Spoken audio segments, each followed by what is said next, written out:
Darren, what did you make of that? The first three quarters, especially, I guess, were pretty impressive.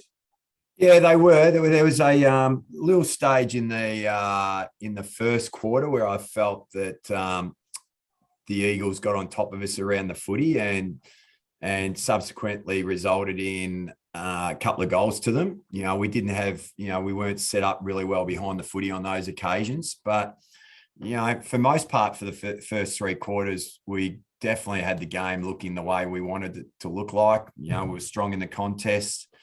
We then, outnumbered at the next point of play, and we were well on top in the territory battle. Would have maybe liked to get a little bit more scoreboard pressure on, but for three quarters it looked pretty solid. How did you feel the midfield group responded after being beaten last week?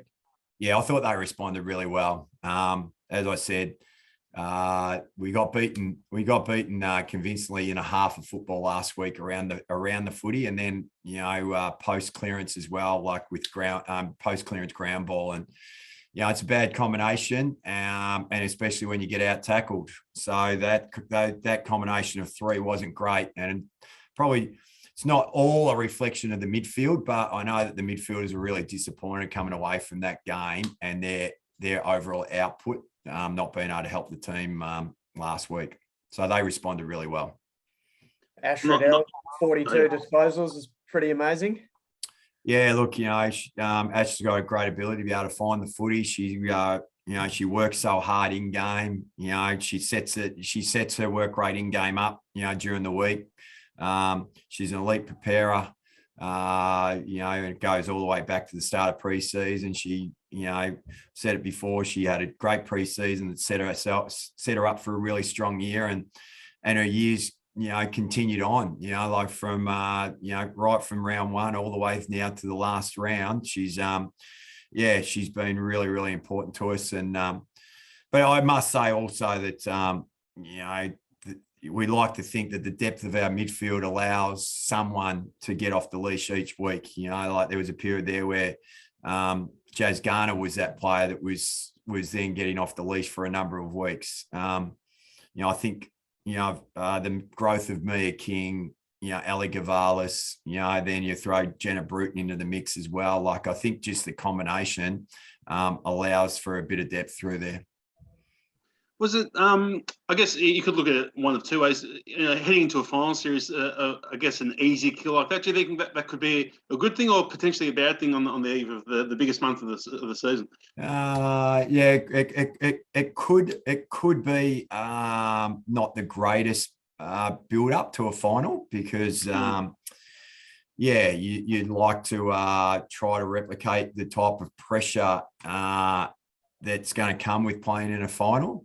But in saying that, we've had a couple of those over the last, 3 weeks. We had Melbourne 2 weeks ago. We had Brisbane last week. So we're well aware of where we sit and the type of footy that we need to play and try to stick to be able to be successful throughout finals.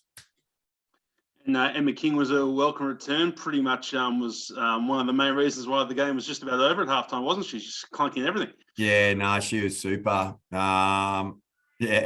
She trained really well Thursday night.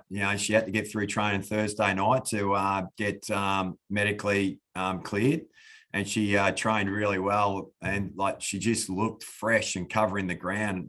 I said to her, if you're a racehorse, you'd definitely be giving you a couple of weeks between runs, because it looked like the week off had served her well, and she was really up and about, and translated into especially the first half today, where she looked like she was going to mark anything that came into her area. Mm. And looking to next week, you play either Fremantle or Collingwood. Got a good record against them both this year, at least. Does that sort of give the girls a bit more of an edge of confidence heading to the first final? Oh, look, I don't think so. I think you get to this, this timing of the year, coming in the finals, and you've just got to beat whoever you come up against. We've pretty much got to win 3 games to win the whole thing. So it doesn't matter who we come up against. We just got to keep winning now. And so the fact that we've beaten Fremantle and Collingwood, throughout the year, does that give them confidence? Perhaps. But, if we end up having to come up against, Melbourne in the second week, or in Adelaide, or whoever it is, Brisbane, we've just got to play the type of football that's going to, hold us in good stead throughout the finals. And hopefully we can let our football do the talking for us throughout that period. Is it wide open, the premiership race? Oh, sorry. Sorry, Ronnie. Can anyone win it?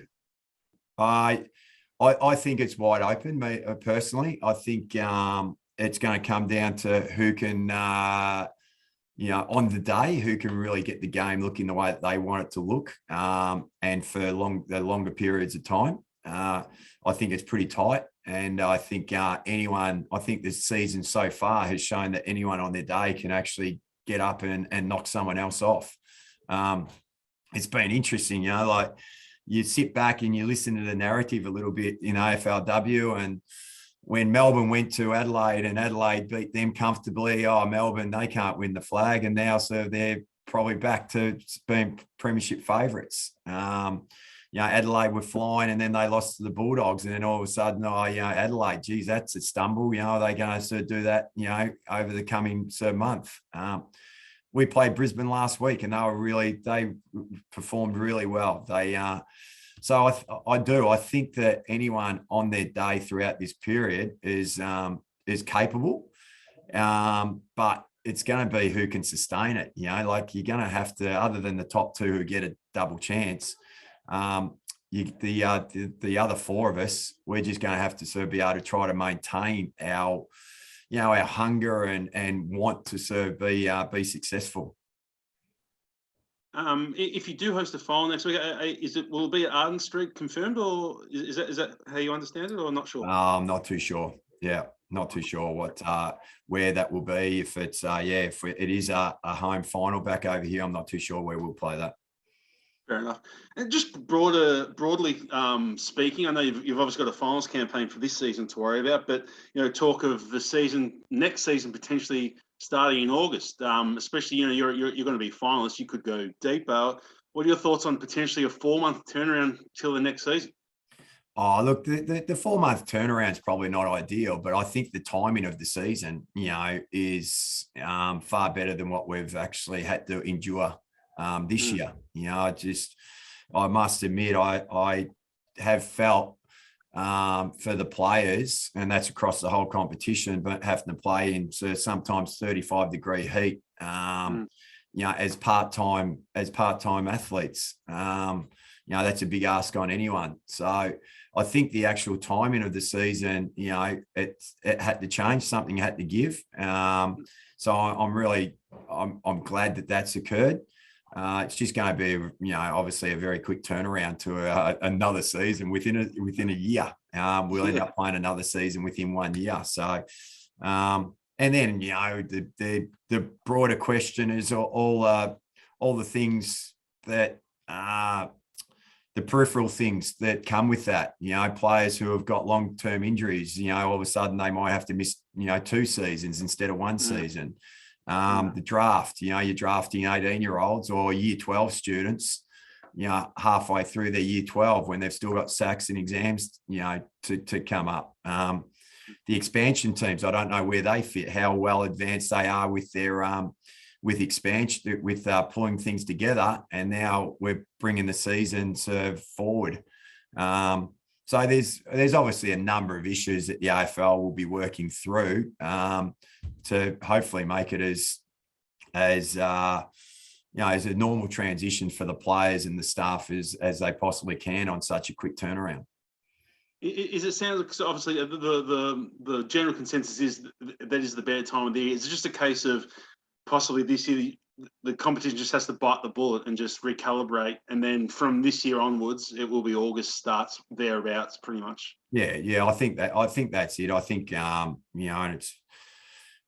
I think it's been evident even right throughout the COVID period how much clubs and teams have had to adapt, and individuals have had to adapt and be quite flexible. And, with the AFL potentially wanting to start another season in August, it will just be, the clubs again having to adapt to that, do their best from a programming perspective, and hopefully get another season away, and then we'll be better equipped when we get to 2023 and the August season then.